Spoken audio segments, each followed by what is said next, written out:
Hello everybody, peace of Lord Jesus Christ. Today we're looking at Judgment Day for Christianity, Faith vs. Logic, a video by the Stallion76. I'm going another round with him. Maybe he'll finally agree to that challenge I gave him, or respond. Here we go. Hello, ladies and gentlemen. How What's far up? can faith go before it crosses the line of insanity? How strong can someone believe until they simply break and fall and become literally insignificant and irrelevant? The reason why I ask this question is because it seems that a lot of theists do not have an understanding of what the word faith even means. Believing in something without evidence. That is what faith is. Believing without any kind of substance. Nothing that would drive you to believe. Is that true? In the Bible, Jesus has said, "Behold, I have told you these things in advance, so that when you see them come to pass, you may believe." In other words, I have told you things in the future. Only God can do that. Once you see them happen, you will believe what I'm saying is true. There's another situation where Jesus was confronted by the Sadducees and the Pharisees. And they said, "Don't just believe me because what I say, but don't the miracles themselves prove what I say is true?" In other words, don't just take me at my word, but don't your eyes prove to you what I'm doing is real? He says, after all, seeing is believing. You want biblical theism to be faith without evidence. Atheists want this to be faith without evidence or reason. But actually, we don't find the biblical Christianity any faith without reason or evidence. We find the complete opposite of that. When we say we put faith in the God of the Bible, when we put faith in Jesus Christ, it is the same way that you put faith in the chair you're sitting in. When you walk into a room and you observe the chair and you see that it's holding itself up, that the four legs seem to be intact, and that everything's good, you put your faith in it that it will hold you up. The same way we put our faith in God to hold us up. Believe in the thing that you believe in. But you simply believe in it for believing's sake. I know maybe there are some Christians that do that, but certainly I do not, and I know many that don't just believe it to believe it.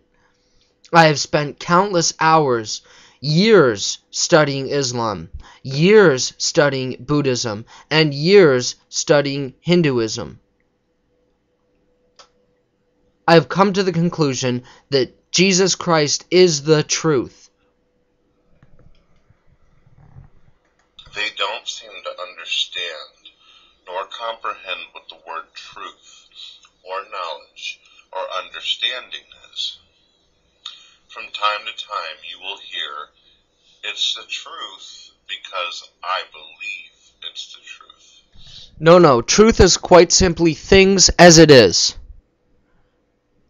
A true statement would be, I am making a video that is refuting your video, Judgment Day for Christianity, Faith vs. Logic. That's a true statement.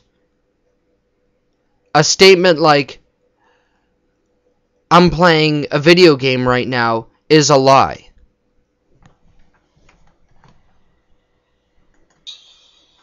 And some Christians will actually go so far as to say, and not just Christians, but Muslims and other theists will go so far as stepping over the lines of faith and belief and saying, "I know because I had a personal experience."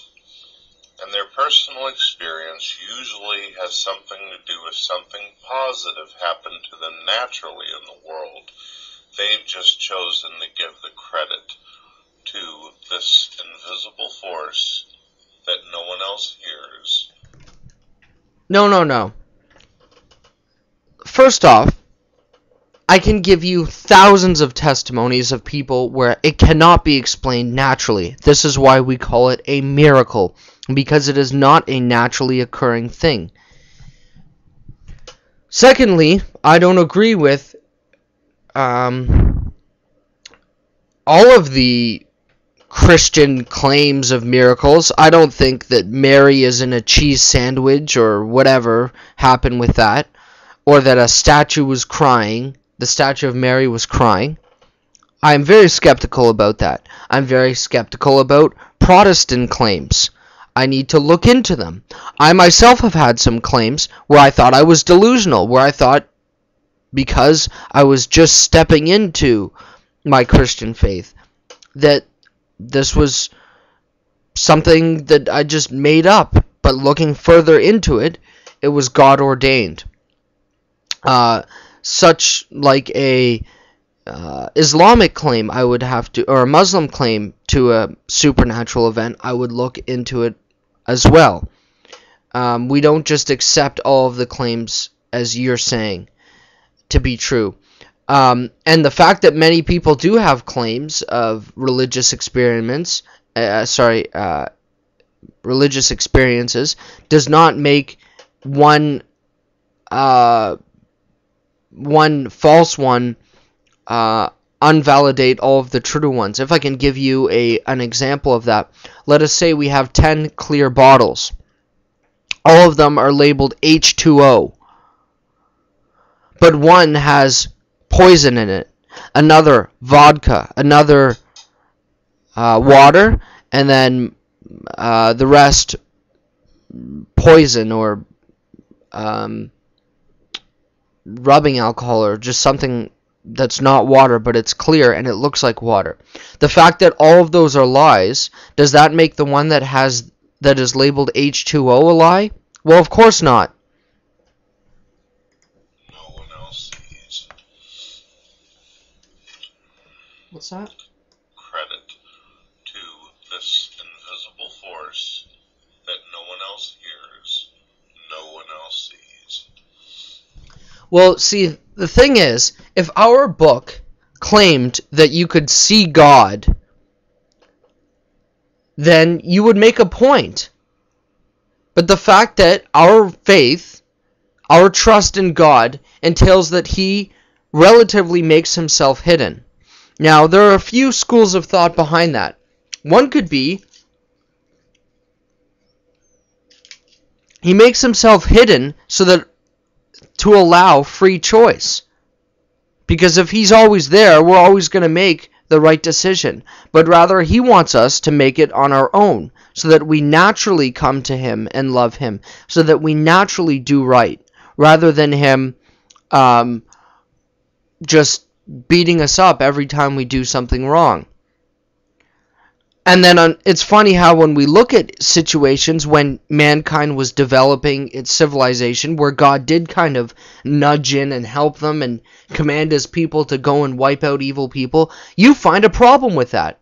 And this is a big problem I have with atheists, that they are completely hypocritical. We say, and our book says, that nobody has seen God. That we don't see God the Father in His true form, because He is spirit, and Jesus said, when you worship God, worship Him in spirit and in truth.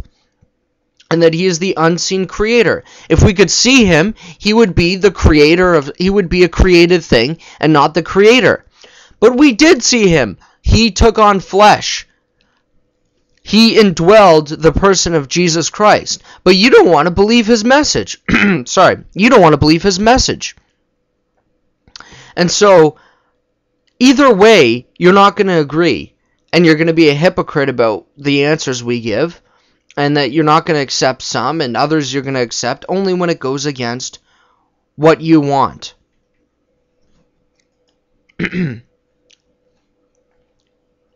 Stay tuned for part 2, guys. See ya.